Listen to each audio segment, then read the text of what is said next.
Bueno, todo esto sería recapitulación. A ver, bueno, nada más así rapidín y rapidón, vámonos de preguntón. A ver, déjenme revisar la lista. A ver, para acá.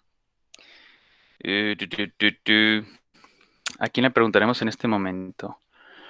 A nuestra estimadísima Fernanda. Muy buenos días, ¿cómo está usted? Bueno, Bien, bueno, gracias. estupendo, perfecto, con toda la actitud, Fernanda. No se preocupe, iniciando el mes del 2020, marzo 2021. Por favor, Fernanda, rápidamente. ¿Nos puede recordar en qué consiste la comunicación endocrina? No, profe, no me acuerdo. Deme un segundo. Bueno, yo les recomendaría, ¿verdad? Que por aquí siempre, no nada más aquí conmigo, yo nada más es una sugerencia, tengan sus cuadernitos de apuntes siempre en todas y en cada una de sus asignaturas. Porque de repente, pues sí, es muy fácil, muy cómodo y se acostumbran a traer su celular y que se van a todos lados y que pues nada más están allí escuchando la sesión. Pero cuando se les pregunta, como en este caso, pues entonces yo creo que sí sería lo más recomendable. Digo, pónganse cómodos. Bueno, es una sugerencia, ¿eh? No les digo que lo tengan que hacer siempre así, pero es una buena manera de trabajo. Y cuando ya tengan su lugar, se sientan, están atentos y tienen su cuadernito. Digo, o si no, pueden hacer la actividad que ustedes gusten y quieran, pero sí tengan por ahí presentes siempre sus cuadernitos para hacer anotaciones. Y ahí tienen sus apuntes. Entonces ya cualquier cosa que si se necesita recapitular, pues ya nada más rápidamente acceden a sus páginas, a la información que ya tengan registrada. Y, sí, cierto, los tipos de comunicaciones celulares. Una de ellas es a la que llamamos endocrina. Y digo, lo hemos estado platicando constantemente, ¿verdad? Que hemos estado avanzando con nuestros temas, pero aquí nada más a manera de recapitulación rápidamente para ver si es cierto que, y de todas las veces que lo hemos platicado, ha quedado claro. Entonces, por esa misma razón, estamos eligiendo a nuestra estimadísima Fernanda para que nos explique con sus palabras o con lo que ha entendido qué significa ese tipo de comunicación celular que se lleva a cabo en nuestro organismo, que al final de cuentas se traduce en eso, pues es como las células se están comunicando unas con otras. Tenemos exactamente la misma forma de comunicación, es decir, a través o mediadas por sustancias químicas. Digo, hasta ahí yo creo que no hay dudas. La forma como lo hacen, esa es la diferencia. Por eso las clasificamos dependiendo de cómo se están llevando a cabo ese tipo de comunicación entre células. Y una de ellas es la endocrina. Entonces, ¿ya está lista, compañera Fernanda? Ay, no, es que esto no lo anoté, pero es algo de las hormonas, ¿no? O algo así. No me acuerdo. Sí, son sustancias químicas. Ok, vamos a tomar su ejemplo. Vamos a hablar de las hormonas. Es más, vamos a darle pistas. Usted solita me los va a contestar. Claro, haciendo relación, relacionándolo todo y asociando. Por ejemplo, hemos estado mencionando la famosísima glándula tiroides. Usted mismo, Fernandita, ¿dónde se localiza la glándula tiroides? Por favor, anatómicamente hablando. Puede hacerlo así desde lo muy general y decir, pues en alguna parte de alguna parte de región del cuerpo.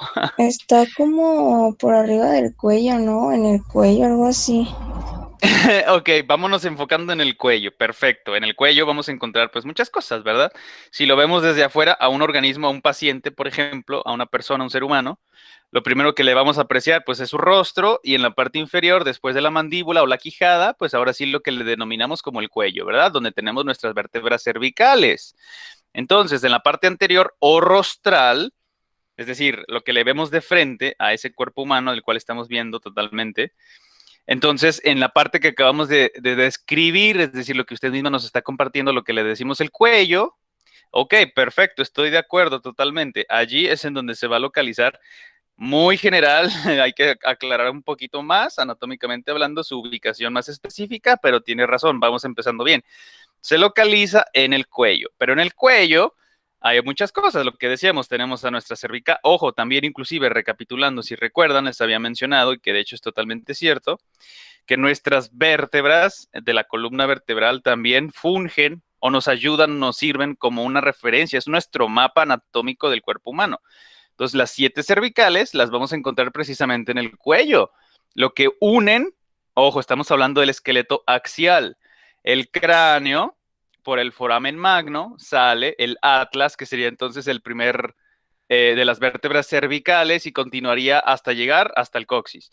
Pero en este cuello, en esta región, en esta parte, rostral o anterior tenemos una estructura que es, inclusive se ha mencionado que lo continuaremos haciendo cuando ya estemos de lleno hablando del aparato respiratorio, que es en donde se aloja la glándula tiroides. Precisamente de ahí deriva su nombre. Entonces, con estas pistas, ¿dónde se localiza anatómicamente hablando más precisamente la glándula tiroides? Ya nos dijo por ahí una premisa, un antecedente muy general, de acuerdo a todos, que se encuentra en el cuello. Pero en el cuello, ¿en qué más parte, región específica anatómicamente? Por favor, Fernanda. Y ojo que le di una pista, aparato respiratorio. Relacione nada más y le corta, ya sabe, nombre y apellido, porque si usted nada más dice es que el tiroides. Ok, bueno, en ese caso, lo que cualquiera escuche, que la escuche diciendo eso, se está refiriendo al cartílago. ¿Por qué? Porque no está mencionando el nombre, solo está diciendo el apellido, que en este caso el apellido pueden ser estas dos cosas. O está hablando de la estructura cartilaginosa, o si dice nombre y apellido glándula tiroides, queda claro entonces que está hablando de esa estructura de secreción de hormonas, de estas sustancias químicas que usted nos estaba compartiendo. Entonces, de nueva cuenta, reformulando la pregunta, inciso B, ok, sí está en el cuello, pero ¿en dónde específicamente anatómicamente hablando? En el cuello se va a encontrar la glándula tiroides. Fernanda. Pues en la laringe, ¿no? No sé. No sé si lo adivinó o se acordó. Perfecto, fíjese qué bueno. Para que ya no se le olvide, tiene toda y absolutamente la razón. En la laringe, atención, es este embudito. Digo, aquí no tengo un esquema porque todavía no estamos hablando de ese tema.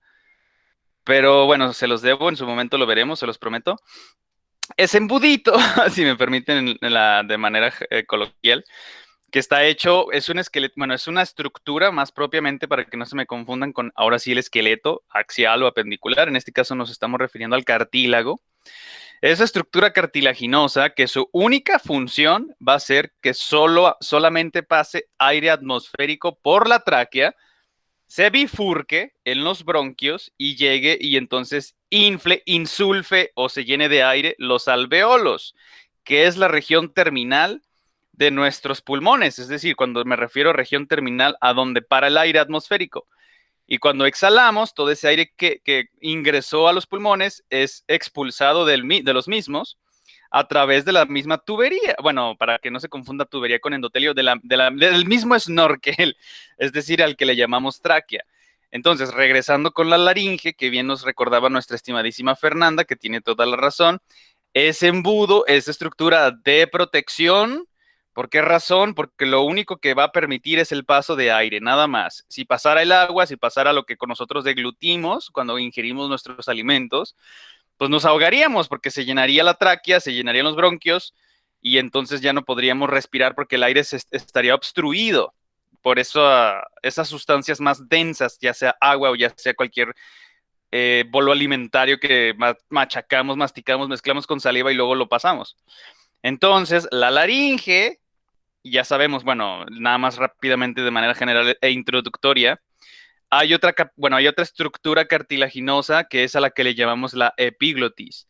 Entonces, la epiglotis esa es la que se abre y la que se cierra precisamente en la parte superior de nuestra laringe y por lo consiguiente, lo que nos decía nuestra estimada Fernanda, en la laringe es en donde se ubica lo que estábamos mencionando, número uno, hasta arriba, pues la epiglotis, que evita que no pase nada que no sea aire atmosférico. Y en el caso de la glándula tiroides, esta se encuentra agarradita ahí anatómicamente. Su posición es justo enfrente, parte anterior o rostral de nuestro cuello, enfrente de la laringe. Entonces, como se llama el cartílago más grande que está conformando la laringe, ese es precisamente la tiroides. Pero si decimos glándula tiroides, nombre y apellido, inmediatamente, pues ya con ese antecedente de decirle glándula, no nos estamos refiriendo a ninguna estructura cartilaginosa, sino a esta de secreción de hormonas. Ejemplos, la calcitonina que hemos mencionado. Y ya para terminar con usted, nuestra estimadísima Fernanda. Entonces, la calcitonina que dijimos que iba a ser en nuestro organismo, ya nos dejó claro que está ubicada la glándula tiroides en la laringe, que está en la parte del cuello, y esta sustancia, una de las que producen la glándula tiroides es la calcitonina, y que dijimos que hacía qué cosa. Este, Ay, no sé.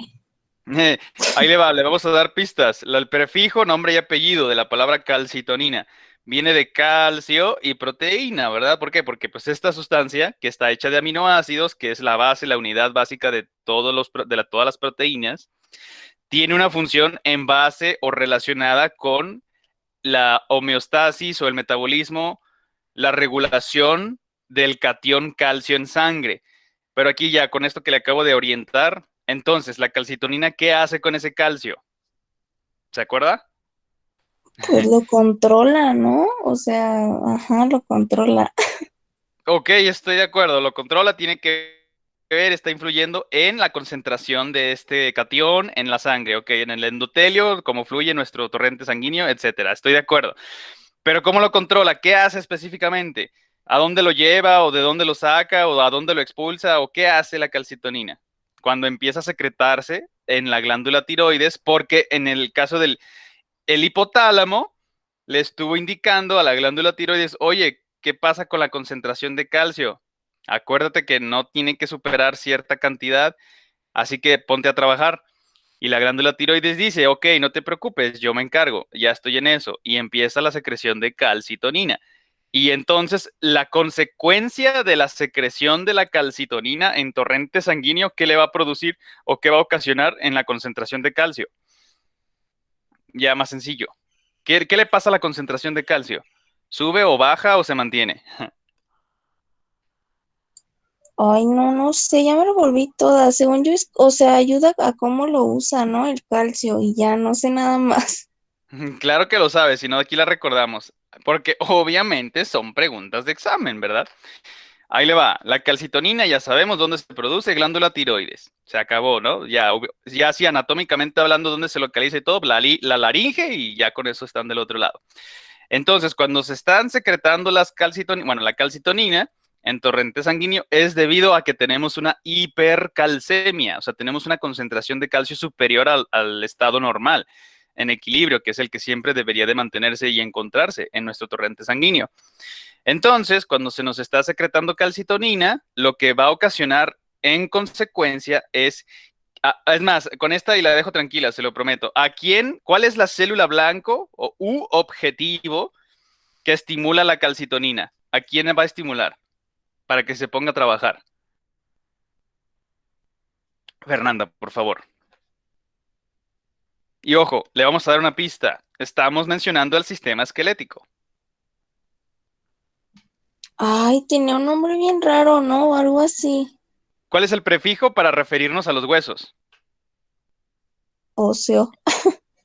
Osteo. Ajá, excelente, muy bien. Ya nada más hay que pegarle el sufijo, o sea, la última parte de la palabra. Entonces, si no es osteoblasto y no es osteocito, ¿es osteo quién? Y empieza con la consonante C. De Cecilia. Ay, no, ¿No? no sé. Osteoclastos, osteo algo. Ahí está, ya ve que sí sabe, nada más es cuestión de orientarla un poquitín. Así es, activa, estimula o se lo pica para que se ponga a trabajar la calcitonina al osteoclasto. Y ya nada más, ahora sí ya se acaba. Inciso C, ¿qué hace el osteoclasto? Por favor, Fernanda. Muy sencillo. ¿Qué hace? ¿Por qué están en los huesos? ¿Qué nos va? ¿Cuál es la actividad? ¿Cuál es su función principal del osteoclasto? Este, pues no sé, puede como ayudar a los huesos a, ay, no sé, Sí sabe, ¿cómo de que no? a la Todo lo está. reparación, ya me acordé, reparación de los huesos. Ok, perfecto. No le digo que no, porque sí hace eso, pero no únicamente esa actividad. Es decir, en el ejemplo que estamos mencionando y le preguntamos, tiene toda y absolutamente la razón y está ad hoc, o sea, está de acuerdo con lo que estamos contestando.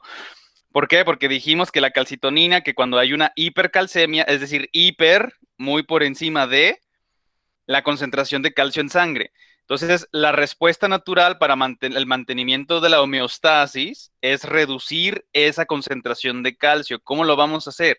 Lo hace la glándula tiroides, secretando qué sustancia química, la hormona que usted nos mencionaba, que es la calcitonina.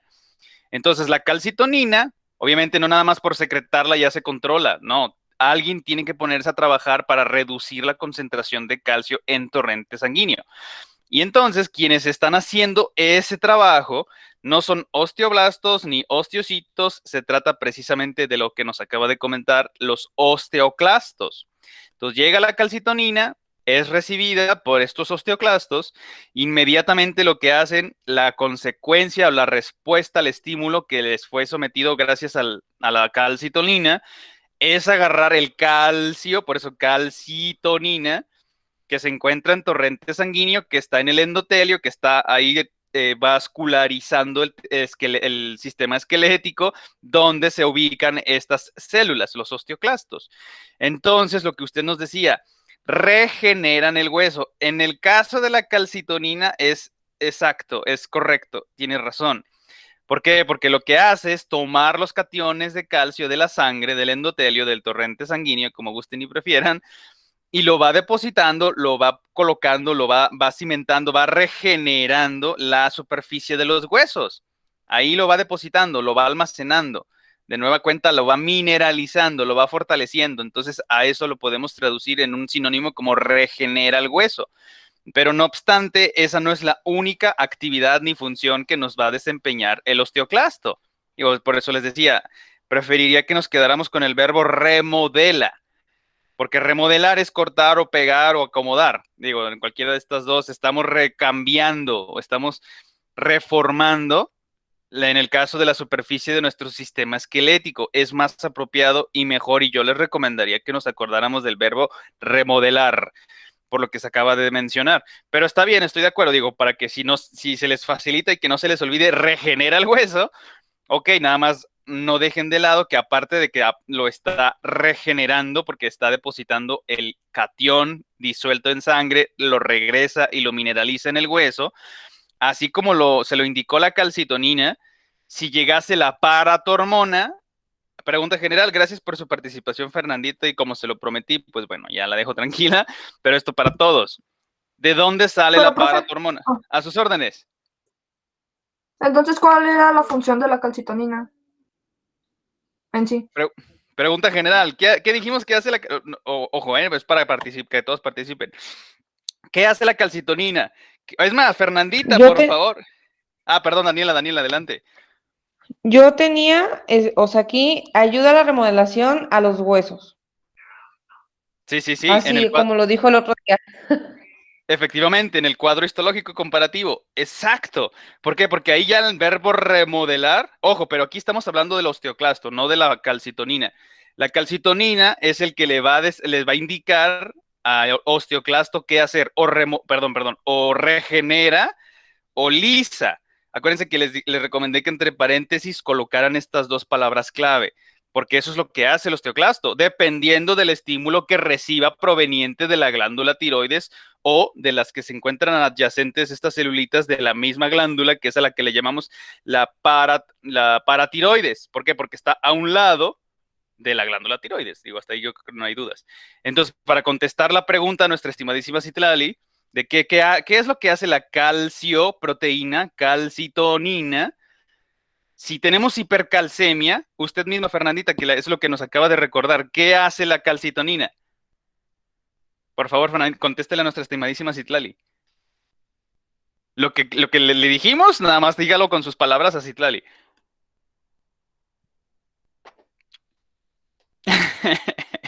No pasa nada, no estamos Profe, en examen. Bueno, Daniela, usted, por favor. bueno, no sé si estoy bien, pero algo así le entendí como inhibe la producción de calcio. No, es el exceso de Mm, calcio. sí, nosotros no producimos calcio, lo almacenamos, atención. Nosotros lo Ajá. ingerimos. Ya sabe que, de hecho, es curioso, a veces, bueno, yo sí creía que había más calcio en la leche que, por ejemplo, en las espinacas, pero todo lo contrario. Vamos a encontrar por mol, bueno, para no entrar en términos tantos de química, va a haber más cantidad de calcio en los tejidos de las espinacas. Fíjense qué interesante, que en la leche que consumimos, por ejemplo, un servidor que le gusta mucho el café con leche, hay más calcio en la espinaca que en el producto lácteo de origen animal. Interesante. Pero no, nosotros no producimos calcio para nada. Lo estamos ingiriendo, lo estamos suministrando al organismo y este lo almacena ¿en dónde? En el sistema esquelético. Ahora, el movimiento, la cinética del mismo, o sea, del calcio, viene influenciado por la actividad de ¿quién? Del osteoclasto. Está ahí, yo creo que todos me siguen. Entonces, el osteoclasto, dependiendo de la sustancia química que reciba proveniente de la glándula tiroides, va a hacer una u otra cosa, es decir, remodela el hueso. O sea, hasta ahí yo creo que todos de acuerdo. Y es totalmente cierto lo que nos compartía Daniela. Por eso les insisto y para que no se les olvide, remodela los huesos, porque no únicamente deposita el calcio que se encuentra disuelto en forma libre en el torrente sanguíneo, sino que también lo está lisando del mismo hueso. ¿Por qué? Porque ese es nuestro almacén, nuestro depósito de calcio. Lo que les decía, el organismo no puede escatimar, no puede estar desperdiciando los recursos. Lo que nosotros les introducimos lo tiene que trabajar y lo tiene que o almacenar, o si es un desecho y no funciona para nada, pues lo excreta, ya sea bien por la sudoración, por los poros de nuestra piel, las glándulas sudoríparas, o ya sea por la orina, por las heces fecales. Esos son los mecanismos que tenemos. Bueno, ya por ejemplo, el esputo, y ojo que estoy hablando de la expectoración, es decir, la mucina producida por las células caliciformes, esa es otra forma de excreción, pero eso está más enfocado a las vías respiratorias, porque únicamente, o claro que no solamente, perdón, inhalamos aire atmosférico. Claro que todos los días respiramos polvos y partículas en suspensión, esporas de bacterias y de hongos, protozoarios y de todo. Y obviamente por eso ya estamos capacitados como seres o metasuarios terrestres para al estar inhalando el aire atmosférico, pues esas partículas en suspensión de todo lo que se trate y sea, se queden adheridas en nuestras vellosidades, por eso tenemos el vello nasal, es una especie de filtro, pero filtro mecánico, para lo que nosotros estemos inhalando se quede lo más grosero, o sea, en cuestión de tamaño, se quede atorado primero ahí y lo que siga pasando más diminuto, el tamaño en partícula, se vaya atorando en la mucina. Pues por eso cuando nosotros nos sonamos la nariz, no necesariamente que porque estemos enfermos de gripe o algo así, eso también es una consecuencia de la infección, pero hablando nada más en términos sencillos de todos los días, generamos precisamente la mucina. Cuando se seca en la parte superior de las vías respiratorias es lo que conocemos como el moco, ya todo seco, ¿no? Y que de repente ahí uno se rasca y lo saca. Que lo ideal, digo, bueno, por educación uno se suena y en un pañuelito, en un papelito, pero claro, cuando nadie los está viendo, pues te rascas, hurgas la nariz y lo avientas, ¿verdad? Pero bueno, punto y aparte, estábamos hablando de la calcitonina. Entonces, ojo, recapitulando, ¿qué hace el osteoclasto? Remodelación del hueso. Y si recibe la señal, el estímulo de la calcitonina, va a ser únicamente una de dos cosas. En este caso, lo que nos decía Fernanda, regenera el hueso.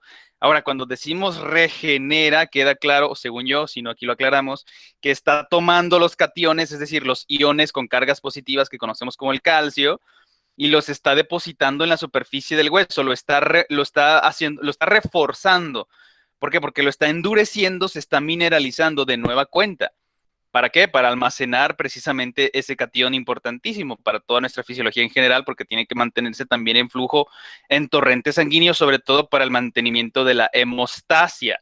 Para que se pueda llevar a cabo se necesitan iones calcio, por eso es tan importante tenerlo en torrente sanguíneo, pero no en altas concentraciones, en hipercalcemia ni en bajas, obviamente, hipocalcemia. Tiene que encontrarse en equilibrio isocalcemia. Profe, A sus órdenes. ya llegué, sí, Carol. Desde hace ratito, pero estaba muy concentrado en la clase. Carol, ¿verdad? Nos hacía falta usted. Sí, tiene toda la razón. No, qué bueno que me avisa, me da muchísimo gusto. Déjeme, le voy poniendo su asistencia. Qué bueno que me lo señala. Ahí está. Le damos a aceptar. Y nos da muchísimo gusto que esté con nosotros, Gracias. activa y presente, al contrario, gracias a usted. Entonces, perdón si te la lié, no me he olvidado de usted. Claro, aquí inclusive está la pregunta. Carol, de hecho, qué bueno que participa. Nos gustaría que nos comentara, por favor, y nos recapitulara y le explicara a nuestra compañera Citlali. Entonces, la calcitonina, ¿qué hace? ¿Cuál es su función? Ya dijimos, tiene que ver con el calcio y es una secreción, es una proteína producida por la glándula tiroides. ¿Qué hace? Su célula blanco es el osteoclasto. Ya sabemos qué hace el osteoclasto, remodela el hueso. O lo está lisando o lo está regenerando, insisto. ¿Qué hace la calcitonina? ¿Qué respuesta induce en el osteoclasto? Cualquiera de estas dos. lo puede adivinar. ¿Me puedes repetir la pregunta? Claro, por supuesto. La reformulo con otros términos. ¿Qué consecuencia nos produce la calcitonina en el osteoclasto? Entre paréntesis, la función de la calcitonina. ¿Qué desencadena? ¿Qué se me va a manifestar cuando llega la calcitonina al osteoclasto? ¿Qué se imagina usted, Carol? Ayuda a controlar la manera en que el cuerpo utiliza el calcio. Ok, sí, viéndolo así a 10 kilómetros de distancia, perfecto, totalmente de acuerdo. ¿Por qué? Porque tiene que ver con el calcio y su manejo y su concentración y su metabolismo en el organismo. Ok, perfecto, de acuerdo. Pero más específico es partir de lo general, eso es lo general, vámonos induciéndonos a lo particular, a lo específico. Muy bien, pero ¿qué hace con el calcio? ¿Qué respuesta va a ser? ¿La ¿Qué activa? consecuencia? ¿Lo qué, perdón? ¿La activa? A la célula osteoclasto en el sistema esquelético, la calcitonina producida por la glándula tiroides, efectivamente. Pero ahí le va, le vamos a dar una pista para que de 50% de probabilidad. La calcitonina, ¿qué va a estimular en el osteoclasto? ¿Regeneración o lo va a lisar? Cualquiera de esas dos opciones puede elegir de respuesta. ¿Regenera o lisa? El hueso, el osteoclasto, en respuesta a la calcitonina, estímulo producido por la glándula tiroides. Todo recapitulándolo y metiéndolo en el mismo Kinder sorpresa. Acuérdese. Perdón. Regenera. Exacto, así es, así de simple, así de sencillo. Entonces, para contestárselo a nuestra estimadísima Citlali, perdón, el café. ¿Cuál es la función de la calcitonina? Vámonos desde lo general a lo particular. ¿Quién lo produce? Glándula tiroides. ¿Dónde se localiza? En la laringe. ¿A quién va a estimular? El osteoclasto. Ojo, esto de quién va a estimular es su célula objetivo, su célula blanco. Estimula el osteoclasto y el osteoclasto, ¿cuáles son sus funciones? Remodelar el sistema esquelético. ¿A qué nos referimos con remodelación? O lo está reforzando, compactando el calcio y mineralizando la superficie del hueso, o lo contrario, lo está rascando, lo está alisando y lo está liberando al torrente sanguíneo. Por lo consiguiente, en consecuencia, y contestar la pregunta de nuestra estimada Citlali, ¿qué hace la calcitonina? Disminuye la concentración de calcio en sangre. Así de simple. Lo disminuye, ¿por qué? Porque tiene que encontrarse en niveles equilibrados. Isocalcemia. ¿Y cómo lo va a hacer?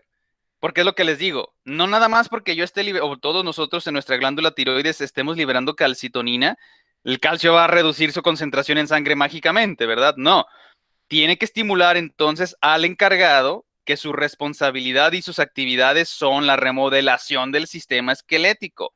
Entonces la glándula tiroides secreta la calcitonina que va y estimula al osteoclasto y este recibe el estímulo de esta sustancia química, en específico calcitonina, y entiende que tiene que agarrar ahora el calcio disuelto en el torrente sanguíneo para irlo compactando, irlo depositando e ir mineralizando de nueva cuenta la superficie de nuestros huesos.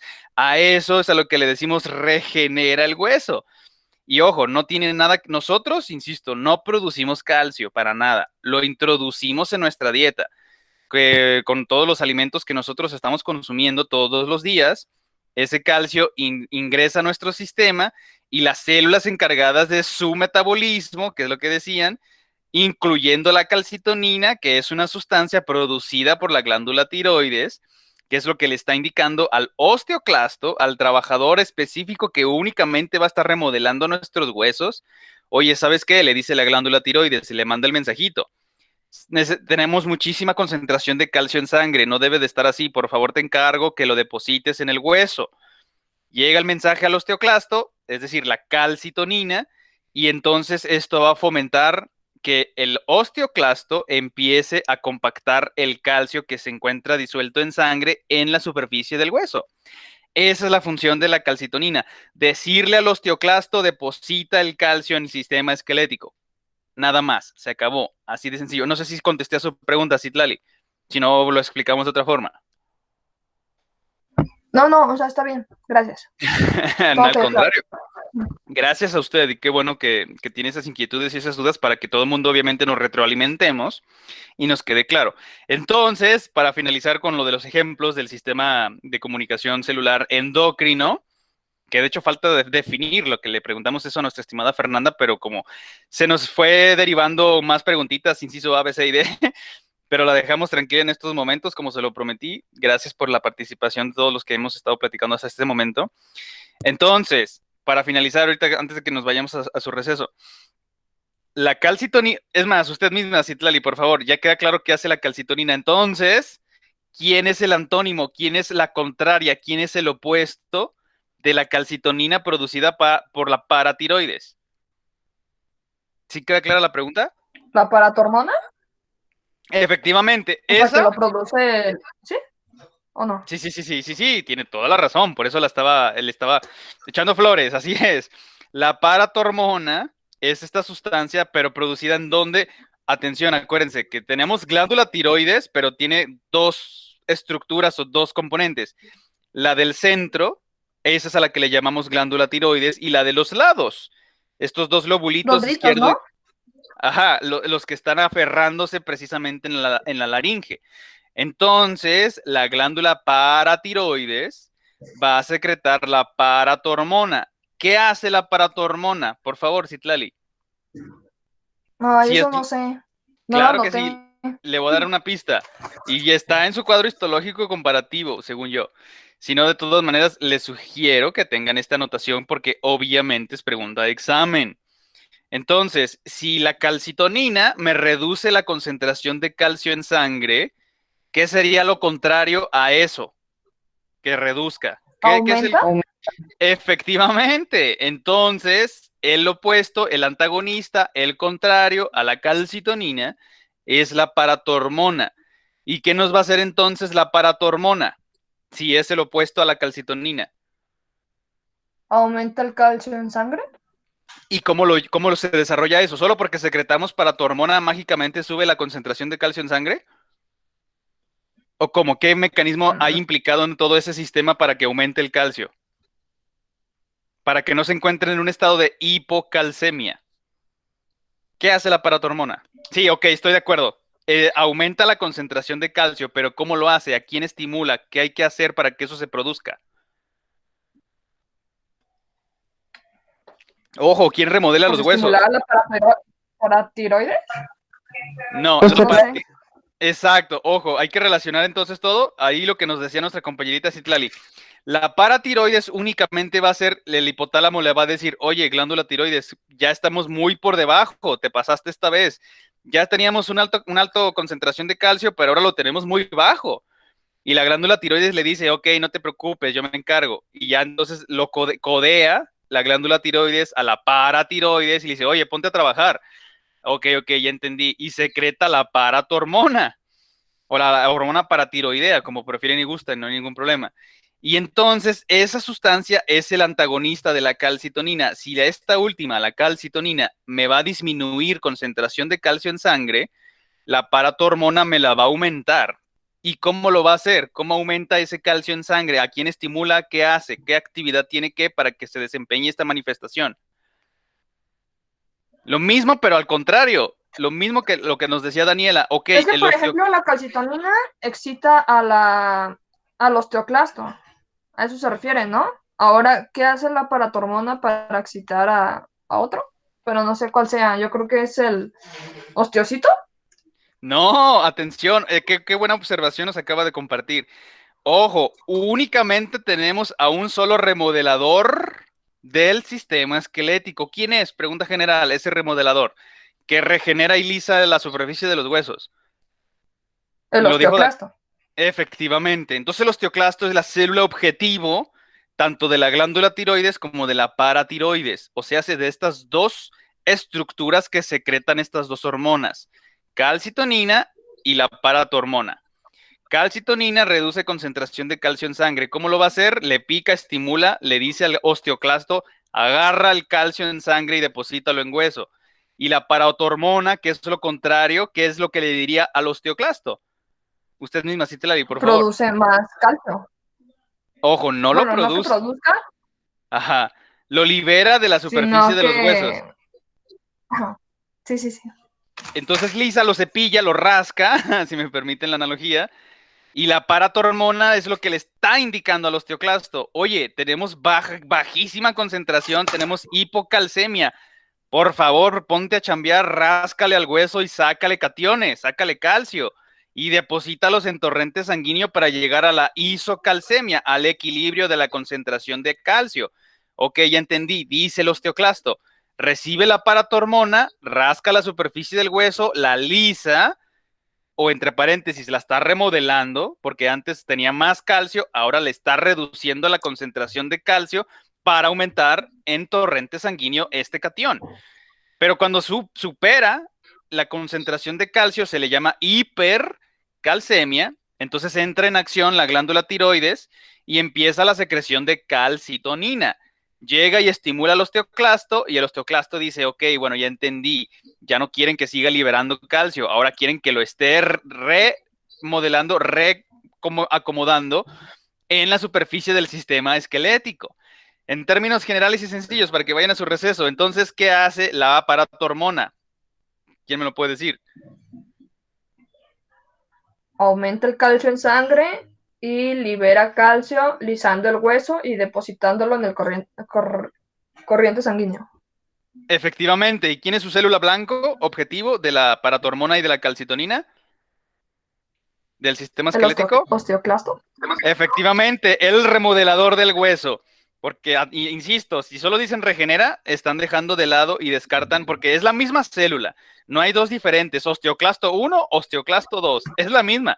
No es como el neumocito tipo 1, tipo 2. Ahí sí hay diferencia. Acá no. Simple y sencillamente, dependiendo la sustancia química que reciba el estímulo producida por la glándula tiroides o paratiroides, o va a aumentar o va a disminuir la cantidad de calcio en sangre, lisando la superficie del hueso o rascándola para liberar ese calcio o tomándolo de la sangre para depositarlo de nueva cuenta en el sistema esquelético. ¿Hasta aquí queda claro? ¿Alguna pregunta? ¿Todo bien entonces? Sí, todo bien. Y bueno, ya, sistema de señalización endocrina. Yo creo que no hay dudas.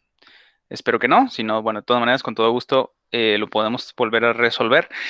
La autocrina, la yuxtacrina, contacto directo, y la famosísima paracrina, ¿verdad? Que ya sabemos, habíamos comentado que es exactamente lo que sucede con la sinapsis, pero como es tan específica, tan especializada, pues no le decimos paracrina, le decimos sinapsis. No obstante, no deja de ser, estrictamente hablando, un tipo de comunicación paracrina.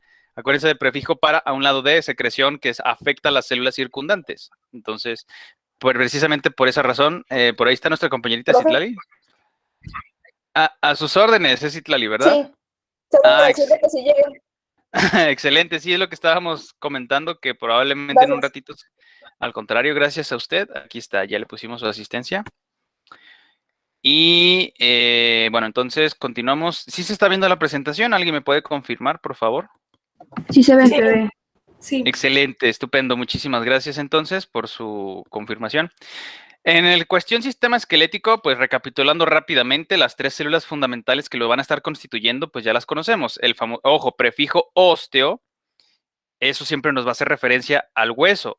O si utilizamos el prefijo mío, no de propiedad que es mío, sino mío de ratón en griego, miocito, estaríamos entonces haciendo referencia siempre, sí o sí, al sistema muscular.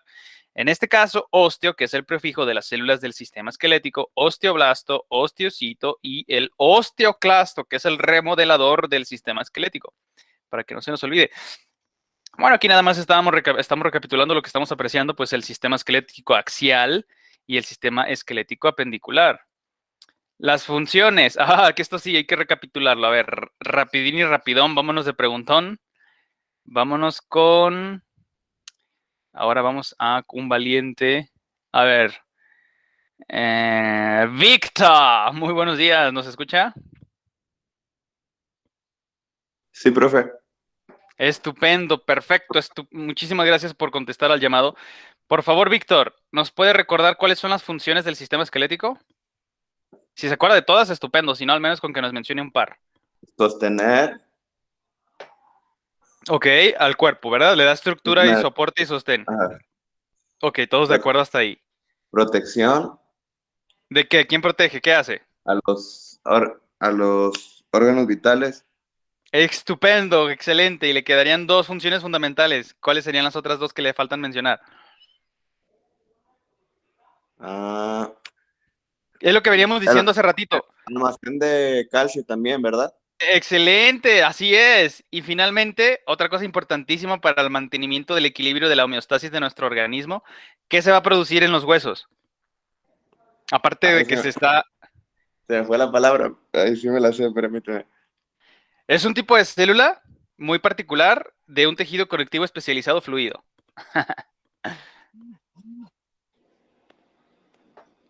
Recapitulando, a ver, ahorita nada más en lo que, para que se acuerde, porque sí sabe. Soporte estructural y de sostén a todo el cuerpo, a todo el organismo, ¿no? Gracias al esqueleto, pues tenemos la forma. ¿La dosis roja, profe? Exactamente, en el hueso, en la médula, ahí se va a albergar, se va a almacenar o se va a mantener más propiamente la médula ósea roja. Ok, excelente, muy bien. Pero la médula ósea roja, ¿qué nos va a estar produciendo? Ahí sí es producción. No es como en el caso del calcio, que nosotros no lo producimos, lo almacenamos y lo utilizamos, que es distinto. Pero la médula ósea roja sí va a producir qué cosa importantísima, por favor, Víctor, para completar las 4 funciones fundamentales del hueso, del sistema esquelético. Ah, Y tiene que ver con la médula ósea roja. Nada más es qué tipo de células se producen ahí. ¿la mielina? No, ¿verdad? Sí. La mielina, a ver, recapitulando. Usted mismo, Víctor, ¿dónde encontramos la mielina? ¿Recubriendo a quién? ¿En qué tejido?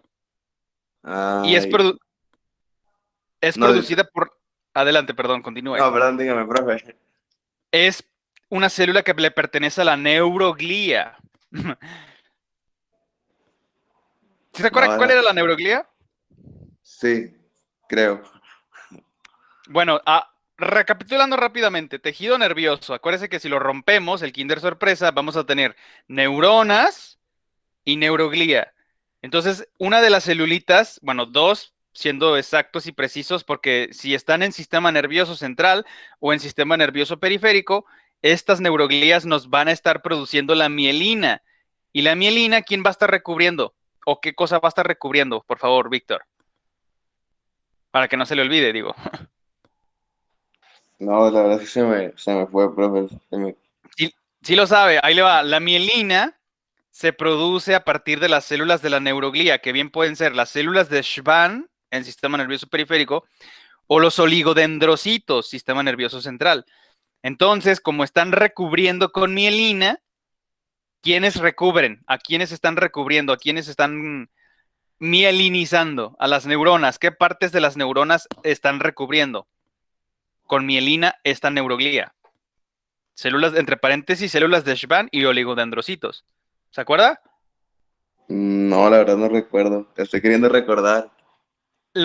Acuérdese de los nódulos de Rambier, estos espacios desnuditos que no presentan mielina, que no tienen que tenerla para permitir el intercambio de cationes al espacio intracelular de las neuronas, para que se pueda despolarizar la membrana. Entonces, con todo eso, ya nada más relacionando, acuérdese que habíamos mencionado, es más, con esta orientación yo creo que le queda claro, las células de Schwann, solamente una sola de ellas va a poder o tiene la capacidad de recubrir una fracción, una parte únicamente de las neuronas en sistema nervioso periférico.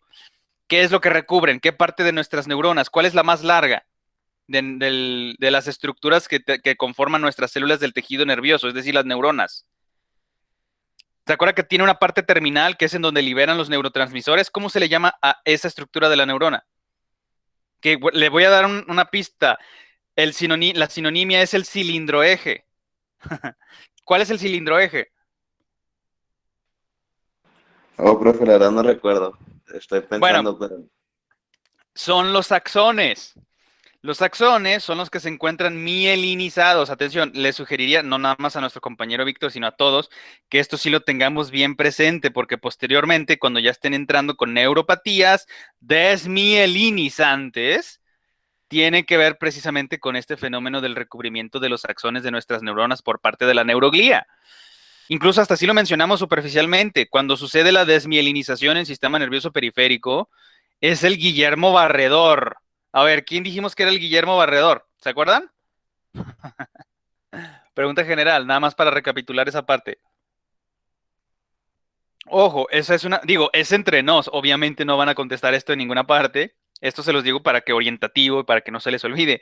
Es una neuropatía. ¿Qué es una neuropatía? Una alteración en nuestro sistema nervioso o en nuestro tejido nervioso. Bien puede ser en el caso de la neuroglía, que sería el caso, el ejemplo de la desmielinización. ¿Por qué? Porque estamos atacando a nuestras células de la neuroglía. Si es en sistema nervioso periférico, son las células de Schwann. Nuestros anticuerpos las están picando, las están hostigando y se desmielinizan los axones del sistema nervioso periférico.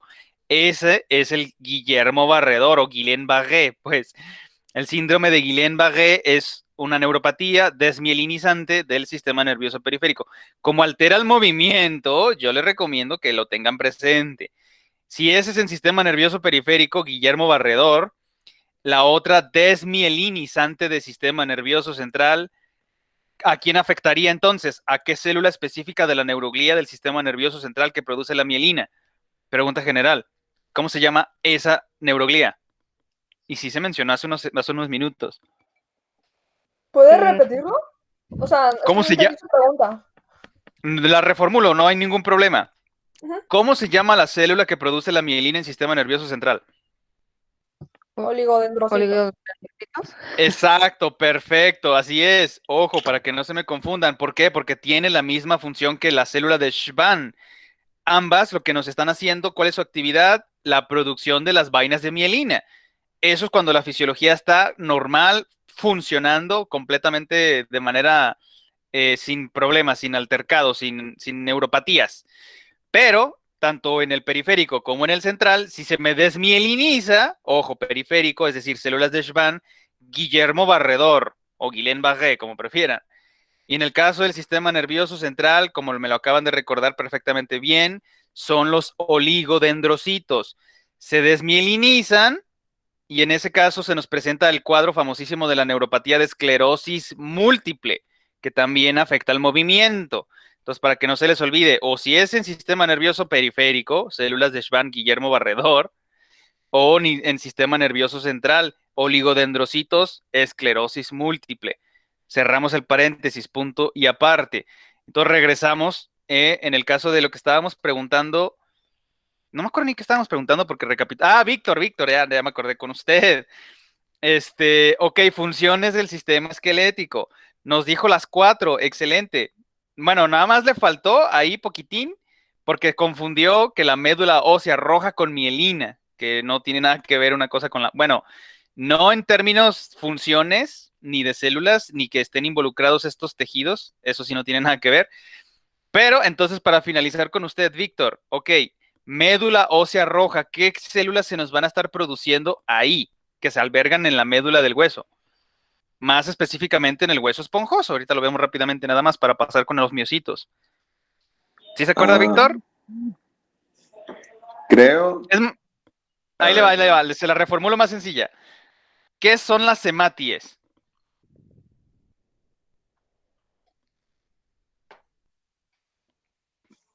No, profe, Sinónimos. Ahí le va, ¿cómo no? Sí sabe. Ema, y no es un nombre de pila de una persona femenina, sino ema del prefijo de usted en este caso. A ver, usted mismo, Víctor, un ejemplo de un tejido conectivo especializado fluido. ¿Quién es ese tejido? ¿Sí se acuerda? Ay, perdón. A ver, ¿me repite la pregunta, profe, por favor? Ajá, ¿nos puede comentar, explicar, decir o recordar un tejido conectivo especializado fluido? ¿Quién es? Los leucocitos. Bueno, los leucocitos se encuentran disueltos en circulación en este tejido fluido, por eso le decimos así. La respuesta rápida y lo que buscábamos era la sangre, ¿no? La sangre es ese tejido conectivo especializado fluido. Ahora, ¿de dónde sale nuestra sangre? En específico, las hematies. Prefijo hema es sangre. Es exactamente lo mismo que decir eritrocito, es decir, eritros de rojo y cito de célula. Células rojas o glóbulos rojos. Esas son las hematies. Para que no se me confundan y si encuentran, les explican, les dicen o leen, esos términos son sinonimias. son exactamente la misma célula. Hematies, glóbulos rojos o los famosísimos eritrocitos. Ahora, para usted nuevamente, Víctor, y ya con esto me imagino que ya no hay dudas, ¿de dónde salen los eritrocitos? ¿De los glóbulos rojos? Ojo, me está haciendo sinonimias. No, no. Eritrocito, glóbulo rojo, hematie. Todas esas, júntelas, péguelas en un mismo Kinder sorpresa. Células sanguíneas. ¿Cuál es su función? El transporte del oxígeno diatómico y el transporte del dióxido de carbono para llegar hasta los alveolos para que se produzca el fenómeno de la hematosis y se intercambien estos dos gases atmosféricos para que sigamos adquiriendo oxígeno diatómico de la atmósfera y estemos expulsando dióxido de carbono de nuestro sistema. ¿Quién lo está transportando? Los eritrocitos. Es decir, entre paréntesis, sinonimias, apelativos, sobrenombres, hematies y glóbulos rojos. Entonces, regresando con la pregunta para usted, Víctor, ¿de dónde salen las hematies, glóbulos rojos o los eritrocitos, como usted prefiera llamarles? ¿De dónde se obtienen? Aquí sí, ¿de dónde se generan? ¿De dónde se producen?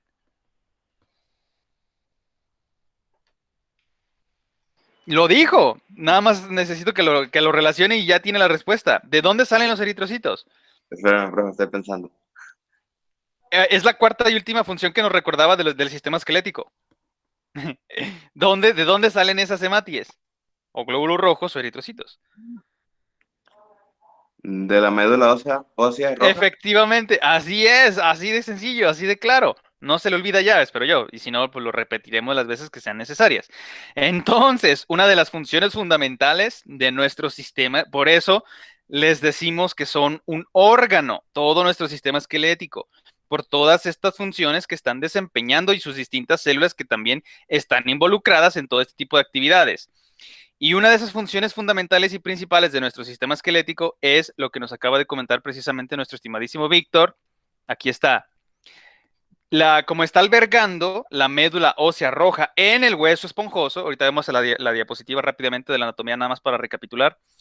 Allí es en donde se van a alojar todas las precursoras de nuestras hematies, entrecomillado, eritrocitos o glóbulos rojos. Entonces, ya, bueno, es centrar también en lo de la producción de la eritropoiesis o hematopoiesis por parte de los riñones para que estén estimulando exactamente de la misma manera, con la misma lógica que estábamos explicando con nuestra glándula tiroides que estimula el osteoclasto. En el caso de los riñones que nos van a estar produciendo la eritropoyetina, a esa nos va a estar estimulando precisamente la maduración de nuestras hematies que se resguardan o se mantienen en médula ósea roja, es decir, en el interior de nuestros huesos. Y a partir de allí se maduran y entonces salen a circulación al torrente sanguíneo, al tejido conectivo especializado fluido, al que llamamos sangre. Allí lo que nos recordaba nuestro estimado Víctor, también no solamente los glóbulos rojos, si lo recordamos, nada más rápido recapitulando, digo porque también lo veremos en sus diapositivas, no aquí pues, pero ya en estos días, en esta semana, tenemos el mayor constituyente de nuestra sangre que se trata del plasma. Atención, eso es solamente agua, ya lo sabemos muy bien, suero fisiológico, con sales y proteínas disueltas, hasta ahí todo claro. Y luego nuestra sangre presenta los elementos formes, o sea, lo que tienen forma, lo que tiene estructura, es decir, entre paréntesis, las células sanguíneas, y entre ellas las de mayor abundancia. ¿Por qué? Porque tienen que serlo para que trasladen el oxígeno y el dióxido de carbono. Son los eritrocitos, hematies, glóbulos rojos. Cerramos todo eso en un paréntesis. En conjunto con las células que nos mencionaba Víctor, leucocitos. A ver, de la misma lógica que los hematies o glóbulos rojos o eritrocitos. Usted mismo, Víctor, y le prometo que yo lo dejo tranquilo. ¿Quiénes son los leucocitos?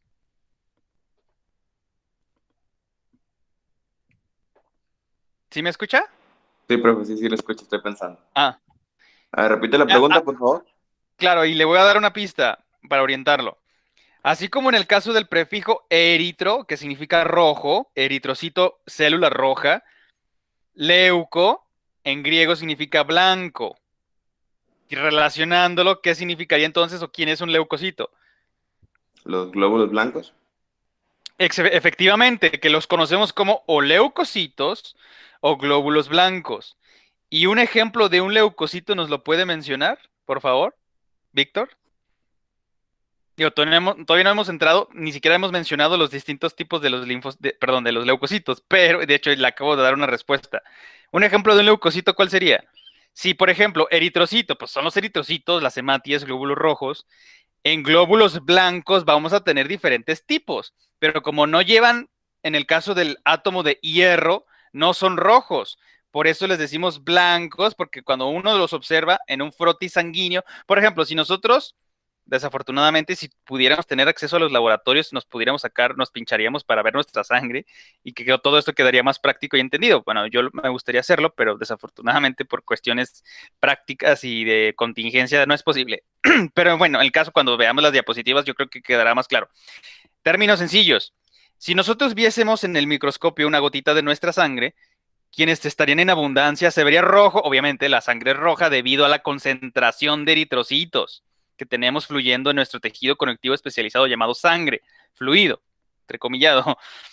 Entonces, si vemos nuestro frotis sanguíneo, en abundancia va a haber N cantidad de eritrocitos, los glóbulos rojos o las hematies. Y en menor proporción, por ejemplo, de 10 a 1, vamos a presentarle, bueno, esto dependerá si tenemos alguna infección activa o si hay alguna respuesta alérgica, dependerá de muchos factores, pero vamos a dejarlo sencillo. En 10 a 1, o sea, va a ser mayor concentración de eritrocitos siempre, porque su función, acuérdense que es el traslado, sobre todo, del oxígeno y dióxido de carbono. En el caso de los leucocitos, si lo vemos en el frotis, en el microscopio, vemos un montón de rojo, en celulitas, que son los eritrocitos, y de repente por ahí veríamos unas blancas, y diríamos, órale, estas también se encuentran en circulación en el endotelio, es decir, entre paréntesis, en el torrente sanguíneo. No nada más tenemos eritros, es decir, células rojas, sino que también tenemos células blancas, leucocitos.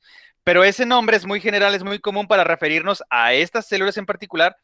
Y usted mismo, Víctor, ahora sí ya lo dejo tranquilo, se lo prometo, porque me quedó pendiente con la respuesta a esta. ¿Cuál es la función de los leucocitos? Así, súper sencillo. ¿Para qué están en la sangre? ¿Para qué funciones van a hacer? A ver, permítame, profe.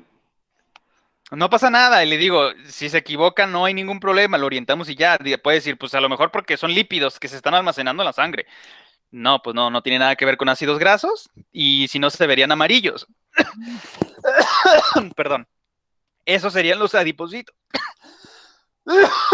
COVID, no se crean. Entonces, términos generales, ¿para qué sirven los leucocitos? Cuando ustedes ¿Ayudan a las defensas? son las defensas, no es que ayuden, ayudarían en el caso. Son las defensas, perdón, sí. Efectivamente. Recordaba que tenía que ver con algo con las defensas, pero no recordaba bien a bien qué era. Ajá, o sea, linfocitos, los linfocitos T, linfocitos B, los macrófagos, todos los neutrófilos, eosinófilos y basófilos, todos esos los metemos en un Kinder sorpresa y decimos, leucocitos. Si rompemos la piñata, entonces ahora sí, mira, tenemos este que tiene forma arriñonada, su núcleo, mira, este es polinuclear, por eso son los polimorfos, los linfocitos polimorfo nuclear. Bueno, lo veremos en su momento para no confundirlos, perdónenme. En términos sencillos, lo que nos decía Víctor, leucocitos, sistema inmune, se acabó. Con esas dos palabras queda claro y están del otro lado. ¿Qué es un leucocito? Una célula del sistema inmune. Se acabó. No. A ver, un ejemplo de un leucocito que sí estoy de acuerdo. Por ejemplo, ¿no? Esto es una situación en la que si les estuviesen cuestionando para ver si realmente conocemos de verdad qué es un leucocito, digo, podríamos ir hasta lo general. Es que en la sangre tenemos eritrocitos, es decir, glóbulos rojos, y leucocitos, es decir, glóbulos blancos. Y estos son los que conforman a lo que le denominamos como los elementos formes. Es decir, estas células que se encuentran en circulación, gracias. Y los leucocitos, es decir, los glóbulos blancos, siempre sí o sí son los encargados únicamente de la respuesta inmune. Son las defensas, las famosísimas defensas. Existen varias estrategias. Por ejemplo, en el caso de fabricación de anticuerpos, esto lo harían los linfocitos B. ¿Por qué? Porque estos son los que se encargan de producir estas proteínas que son las famosísimas como Y, que van y atacan las superficies de los antígenos, por ejemplo, de un procarionte, o por ejemplo, las cápsides de los virus, se les adhieren y esto impide que éstas estén infectando más células de nuestro organismo. Claro, cuando ya se genera, ahora sí, la respuesta, que ya se conoce quién es el invasor y se produce un misil, por decirlo en términos sencillos, específico para ese invasor, para atacar a esa infección y que pueda restablecerse la salud del organismo. Entonces, pero esa es una estrategia. La segunda son los macrófagos y también están ahí los neutrófilos. Llegan y están ahí haciendo fagocitosis de, por ejemplo, pedacera, de lisis o inclusive de completamente de procariontes. Y conocemos muy bien el fenómeno de la fagocitosis en términos simples. Introduzco de afuera para adentro. Es un tipo de endocitosis, pero en términos sencillos lo dejamos así. Entonces, para responderle a nuestro estimadísimo Víctor que nos decía de los leucocitos, términos simples y sencillos, ¿qué es un leucocito? Víctor, por favor.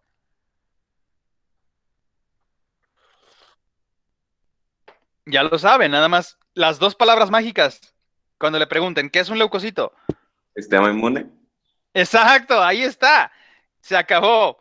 Claro, si rompe la piñata, bueno, pues existen desde macrófagos, desde linfocitos, desde eosinófilos, neutrófilos, basófilos, etcétera, etcétera.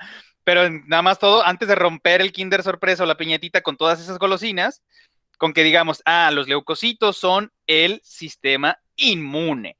Se acabó. Están del otro lado porque es verdad. Ya, no, ¿cómo que? A ver, sí, pues, sistema inmune, pero dé un ejemplo de una célula de ese sistema inmune, de esos leucocitos. Pues el linfocito T, o pues el linfocito B, pues que el macrófago, y se acabó. ¿Por qué le decimos células blancas o leucocitos? Porque al microscopio se ven de ese color, no tienen pigmentación, como reflejan o dejan pasar la luz del microscopio, pues la luz blanca, pues se ven blancos. En cambio, los eritrocitos, pues como tienen la hemoglobina con el hierro, se ven rojos. Digo, yo creo que estoy todos de acuerdo. Perfecto, pues entonces, rápidamente, así es. Funciones del esqueleto y su anatomía general. Ya conocemos muy bien los huesos largos con sus extremos proximal y distal. Bueno, vamos a ver la animación para que quede un poquito más claro. Rápidamente, nada más recapitulando, anatomía general básica de nuestro sistema esquelético. Ahí está, este es el ejemplo de un hueso largo, el más largo que presenta el cuerpo humano, es decir, el fémur. Entonces tenemos el extremo proximal, ¿por qué? Porque es más próximo al cuerpo, al eje axial. Y el extremo distal, pues lo contrario, ¿verdad? Lo opuesto, está más alejado del eje axial. Entonces, desde afuera para adentro, ya sabemos que esa telita no es epitelio, es tejido conectivo. Es el que le llamamos peri, por la periferia, periósteo.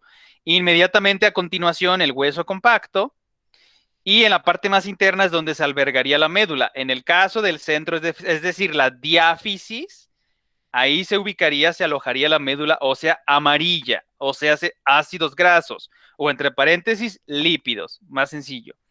Entonces, el hueso esponjoso, como lo que estamos apreciando en nuestro esquema representativo del fémur, ¿qué dijimos que era este tipo de corte? Así, que lo estamos viendo por mitad. Pregunta general, ¿qué corte es este? ¿Coronal? Coronal no, porque entonces tendríamos que rebanar desde aquí. Sagital. Exacto, de hecho creo que fue Joe Septul la que nos hizo el comentario y también nuestro estimadísimo tocayo, por supuesto. Este es un ejemplo de un corte sagital. Este es transversal y si cortáramos así, acuérdense, parte anterior o parte posterior, ese es el corte coronal. Pero para no complicarnos, nada más en los sencillos, el sagital o transversal y se acabó. Aquí está representado. Esto es transversal. Este de la parte superior, ese es sagital. Entonces, en hueso esponjoso, lo que nos decía nuestro estimado Víctor, efectivamente, ahí se aloja la médula ósea roja, donde se nos van a producir las hematies, es decir, eritrocitos y glóbulos rojos. La formación y maduración de células sanguíneas, bueno, los conductos de Havers y de Volkmann, ¿por qué? Para presentar la vascularización, para que esté transcurriendo, esté fluyendo nuestra sangre justamente en el centro, en medio, por todos lados, vascularizados del sistema esquelético. Y ahí está la médula ósea amarilla, que son precisamente el tejido adiposo o los lípidos, o si prefieren y gusten, la unidad fundamental estructural de los lípidos, pues son los ácidos grasos. Ahí está, ahora sí rápidamente hablar de los músculos. Sí, excelente, vamos en tiempo. Entonces, rápidamente, pregunta general. ¿Cuáles son los 3 sistemas que conforman el aparato locomotor? Y ya lo saben. Es más, lo estamos viendo ahí. ¿Cuáles son? El tegumentario. De afuera para adentro, muy bien. ¿Y luego qué seguiría inmediatamente hacia el interior, después del tegumentario? El muscular. Efectivamente. Y finalmente, lo más interno, pues nuestro endoesqueleto, ¿verdad? Que este sería la inversa, sí. O de adentro para afuera. El sistema esquelético, sistema muscular y finalmente el tegumentario. Ahí está. Ahora, tipos de movimiento, nada más recapitulando rápidamente, acuérdense que son 3 fundamentales con sus antagonistas. Para no entrar en discusión, no significa que un único músculo va a ser agonista o antagonista, sino que dependiendo cómo esté iniciando el movimiento. Es el contrario al que regresa su posición, dependiendo del movimiento que estemos tratando. Precisamente por eso, esta es la pregunta. ¿Cuáles son los 3 tipos de movimientos fundamentales que se encuentran en nuestros músculos? Sí saben, de hecho. Ahí va. Por ejemplo, el caso de nuestras extremidades anteriores, es decir, los brazos, ¿qué tipo de movimiento muscular presentamos ahí, en nuestros brazos? Que si aleja o acerca al eje axial. Flexión. Exacto, tenemos los flexores. ¿Y cuáles serían sus antagonistas? Extensores. Efectivamente, perfecto, muy bien. Ojo, estamos hablando de un tipo. O sea, flexiono y extiendo su agonista y su antagonista. Y luego, aparte de los flexores y extensores, ¿qué otro tipo de movimiento presentamos? Acuérdense de palmas Pronador. para... Exacto. ¿Cuál es la pronación? ¿Palmas para arriba o palmas para abajo? Para arriba, ¿no? Ojo, supinación es superior. Palmas para arriba. Pronación, palmas para abajo. Ahí yo creo que no hay dudas. Yo les recomiendo para que no se les olvide a todos. Superior, palmas para arriba. ¿Por qué? Porque están mirando para la parte superior, supinación. Pronación, palmas para abajo. Las regreso a su posición original. Agonista y antagonista, pronación, supinación. Perfecto. Y finalmente, el último movimiento que tiene su agonista y su antagonista o su opuesto, ¿cuál sería? Que nada más le cambiamos una consonante. ¿Se acuerdan? Excelente. ¿Cuál es el abductor? ¿Qué hace? ¿Qué movimiento? O lo aleja o me acerca la extremidad posterior, por ejemplo, en el caso de hablando de las piernas. Tomando como punto de referencia el eje axial, ojo, del esqueleto axial o del tronco del cuerpo. ¿Qué hace el abductor? ¿Qué tipo de movimiento me va a producir? ¿Aleja o acerca al eje axial? Acerca. Al contrario, ese sería su antagonista en este caso. El abductor, hagan de cuenta, suponiendo el movimiento de la pierna, aquí como está simulando el movimiento, está alejándolo del eje axial. Este es un movimiento abductor. Y el contrario, que lo que nos comentaba nuestro estimado Diego, si no me equivoco, ese es el aductor, o sea, regreso al eje axial, regreso a su posición inicial antes de que iniciara, por ejemplo, la caminata o el movimiento de la pierna. Entonces, ojo, con la consonante B de bueno, abductor, alejo del ojo, porque que también son preguntas de examen, ¿eh? Si hay dudas, por favor, indíquenmelas. Entonces, abductor, ¿qué movimiento nos va a desempeñar? Alejo la extremidad, en este caso la pierna, del eje axial, o sea, del centro del cuerpo. Ahora, cuando le cambiamos la consonante D de dedo de David, el aductor, regreso la extremidad, es decir, la pierna, al eje central, al eje axial. No sé si me explico. ¿Sí queda claro qué hace abductor y qué hace aductor? O aleja del eje axial o lo acerca. ¿Qué hace uno y otro? El primero, abductor, la aleja, la pierna, y el aductor la acerca, es decir, la regresa al centro, al eje axial. ¿Sí me explico? ¿Sí quedan entonces los 3 tipos de movimientos fundamentales de nuestro sistema muscular? Sí. Perfecto, excelente. Ahí está, sistema tegumentario, que ya lo conocemos muy bien, que principalmente como forma un epitelio estratificado, la epidermis, los queratinocitos. Pregunta capciosa para todos. ¿Y cómo se les llamaría entonces a las células del sistema tegumentario? Atención, es decir, que forman parte de la piel. que nos están produciendo melanina. Ojo, no dije mielina, no dije melatonina, dije melanina. Atención con los términos que va a ser pregunta de examen para confundirlos. ¿Quién produce melanina?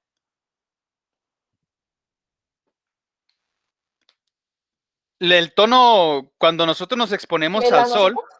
efectivamente, así es parte que conforma el sistema tegumentario, es decir, los melanocitos, ya que si las células de Langerhans o si las células de Merkel, las mecanorreceptoras, y las anteriores que se mencionaron, Langerhans, que también tienen que ver con el sistema inmune. Pero bueno, eso lo dejamos sencillo. Nada más, eso sí, los queratinocitos son los, como por ejemplo, en proporción en cantidad de número, como por ejemplo en nuestra sangre, la mayor se va a encontrar con las hematies, es decir, los eritrocitos. En el sistema tegumentario, la mayor cantidad de células van a ser los queratinocitos. Estos son los que nos producen el epitelio estratificado de nuestra piel. Sistema esquelético también ya lo conocemos estupendamente genial. Bueno, si no, ya saben, si hay dudas. Pregunta general, ¿cuáles son las 3 células fundamentales del sistema esquelético? Y si lo saben, lo estuvimos recapitulando hace unos minutos. Lo de Osteocitos, osteoblastos osteoclastos. y osteoclastos. Efectivamente, ahí está, ya lo tienen. Nada más no se les olvide, prefijo osteo. Blasto, el que da origen, el precursor de las demás de ese tejido. Osteoblasto, osteocito, osteoclasto. Para que no se les olvide, de la misma manera que el movimiento muscular le cambian únicamente una consonante, o si es AB, abductor, o si es AD, aductor, que es lo que tenemos precisamente aquí. De la misma manera, con las células que pertenecen al sistema esquelético, o es osteoplasto, le cambia, es exactamente, fíjense qué curioso, la misma consonante, osteo, B de bueno, blasto, osteo, D de dedo, perdón, no, la D no, la C, ya sé, la consonante C. A, perdón, otra, me confunde con abductor. Hablamos del sistema esquelético, o es osteoblasto, B de bueno, o es osteoclasto, C de consonante de Carlos. Ahí está, nada más le cambian una letra. Y son los 3 fundamentales células que conforman el sistema esquelético. Osteoblasto, osteocito, osteoclasto. De la misma manera que en el caso de los movimientos fundamentales de nuestros músculos. O es flexor y su antagonista es extensor. O, pregunta general, ¿cuáles son palmas para arriba? ¿Qué tipo de movimiento? Supinación. Efectivamente, parte superior. Y la pronación es su antagonista, es decir, palmas para abajo, es un movimiento de rotación. Digo, se los podría complicar y decirles, cuando gira a la derecha es dextrógiro y cuando gira a la izquierda es levógiro, pero no se los quiero confundir, quedémonos con supinación y pronación y se acabó. Abductor AB de bueno, aleja del eje axial, aductor AD de dedo, regresa al eje axial. Así de sencillo, así de claro. Luego, ahora sí, tipos de... Bueno, esta última diapositiva la revisamos y ya nos vamos. Tipos de músculo, ya los conocemos perfecto. ¿Quién me los puede recapitular rápidamente? ¿Cuántos tipos de músculo tenemos en el cuerpo? Y ahí están, de hecho. Cardíaco liso, Ajá. Visceral. Bueno, en lo que es liso y visceral y endotelial, todos esos son lo mismo. Atención con las sinonimias. Quedémonos con el término sencillo de músculo liso. Se acabó. Ya que si, por ejemplo, en la literatura o si alguien más les dice, no, que el músculo visceral. Ah, ok, porque entonces en ese caso tendríamos que decir músculo endotelial. Músculo, pues visceral, y es exactamente lo mismo que el músculo liso. Lo dejamos así en términos sencillos. Si se quiere determinar y especificar, bueno, pues está bien, no digo que esté mal. Pero en términos sencillos sigue siendo músculo liso. Ahora, ¿cuál es el músculo? Perdón, ¿cuál es la célula que conforma el músculo? Ahí está. Es lo que les decía, el prefijo mío siempre nos va a hacer referencia, va a estar haciendo alusión a los músculos. Entonces, las células musculares es a lo que le llamamos miocito. Ahora, tenemos 3 tipos. Aquí es el último que nos faltaba que nos mencionaran. Es que el músculo esquelético estriado, o estriado esquelético, o solo esquelético. Digo, para no confundirlos, nada más yo le dejé la palabra esquelético. ¿Por qué? Porque aquí, como lo que estamos apreciando en nuestra imagen, en nuestro esquema, se encuentra recubriendo el esqueleto, es decir, a ese sistema que le da la forma y el sostén a todo el cuerpo, al organismo. Está revistiéndolo, por eso les insisto, con el aparato locomotor de adentro para afuera. ¿Quién es el que está primero? Nuestro endoesqueleto. ¿Quién lo está recubriendo inmediatamente en la parte superior por encima, recubriendo todo ese hueso? El músculo, sistema muscular. Y finalmente lo que está recubriéndolo todo, ese envoltorio, por decirlo en términos burdos, ese es el sistema tegumentario.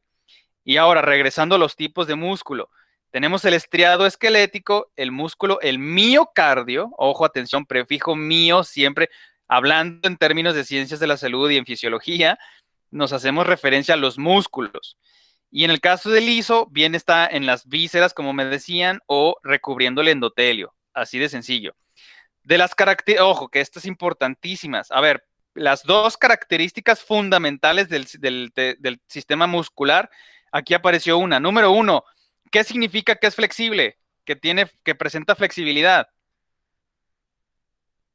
¿Qué significa eso? Por ejemplo, a nuestra estimadísima Fernanda que hace gimnasia, ¿qué significa que usted sea flexible?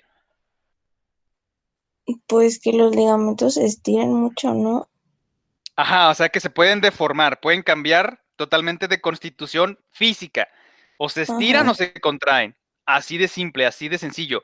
En términos entre paréntesis, que es deformable. Ahí está, con eso están del otro lado. Porque les pueden discutir, pero ¿cómo que flexible? No, es que el músculo, aunque aún así es irrefutable, pero por supuesto que el músculo es flexible porque es deformable. Se acabó. Con eso se aclara. Y entonces la segunda, para ya irnos, ¿cuál es la segunda característica fundamental que presenta el tejido muscular? Aparte de su flexibilidad. ¿Quién lo estimula? O solito se mueve. Bueno, en el autónomo, de hecho ya les di la respuesta. ¿Quién estimula al sistema muscular? Y ¿Quién qué, ojo, profe? ¿quién ¿La estimula? máquina? ¿La qué, perdón? ¿Escuché médula? Oh, en términos sencillos, a ver, ¿quién secreta acetilcolina? Y sí lo saben. ¿Qué dijimos que era? A ver, recapitulando de manera general, ¿qué es la acetilcolina? El mayor Es el... excitador. Un neurotransmisor. No. Exactamente, vámonos en términos generales y sencillos. Es, número uno, un neurotransmisor. Y sí, es el que mayor se nos va a estar presentando para la excitabilidad, en eso estoy de acuerdo. Pero quedémonos con lo sencillo. Acetilcolina número uno es un neurotransmisor, o sea que lo está produciendo ¿quién? ¿Qué tejido? ¿La neuroglía? ¿O quién? ¿Qué células me van a producir el acetilcolina? Ahí les va, Kinder sorpresa, tejido nervioso, lo dividimos en dos células, ¿cuál y cuál? ¿Neuroglía y cuál otra? Neurona. Efectivamente, las neuronas me van a estar produciendo acetilcolina. Así es, neuronas, que no se nos olvide. De hecho, esto no se les tiene que olvidar, precisamente estamos hablando del aparato locomotor. Finalmente, para ya dejarlos ir, aparte de la flexibilidad, esto que estamos mencionando y contando, la acetilcolina la produce el tejido nervioso. Por lo consiguiente, la siguiente característica fundamental del tejido muscular, ¿cuál sería? Porque es estimulado por el tejido nervioso. Le manda toques, pues le está dando ¿Contracción? también. Eso sería flexibilidad. Ojo, se está deformando, está cambiando de forma. Si me está estimulando el tejido nervioso, ¿cómo le denominaríamos a eso? Me está excitando. ¿Cómo lo convertirían como en el caso de la flexibilidad? Excitabilidad. Efectivamente, esas son las dos características fundamentales que siempre sí o sí va a presentarse en nuestro sistema muscular. Se puede deformar, es decir, es flexible y se tiene que excitar, o sea, obviamente con neurotransmisores provenientes de las neuronas de nuestro sistema nervioso. Entonces, términos sencillos, ¿cuáles son las dos características fundamentales del tejido muscular? Su flexibilidad y su excitabilidad. ¿Qué quiere decir esto? Por ejemplo, si nosotros tuviéramos, no sé si en algún momento de su formación, inclusive en la preparatoria, hicieron el famosísimo experimento de un batracio, tenían una ranita que sacrificaron, ya no tenía vida, pero que cuando ustedes le inducían cargas eléctricas a sus extremidades, estas se movían. ¿Por qué? Porque una de las características precisamente del tejido muscular es su excitabilidad. Pero bueno, si les parece, ¿hay alguna pregunta hasta aquí? ¿Todo bien? ¿Todo claro? Todo claro. Excelente, pues me da muchísimo gusto entonces. Gracias a todos y a todas por su participación, por su asistencia y por su presencia. Los veo entonces el día de mañana para ya terminar de ver esto del sistema muscular y proseguir con todos nuestros temas que nos hacen falta revisar. Y cuídense muchísimo, por favor, y los veo entonces hasta mañana. Hasta entonces. ¿Sale? Ok, profe, gracias. Al contrario, Gracias. a ustedes que estén muy bien, cuídense. Bye.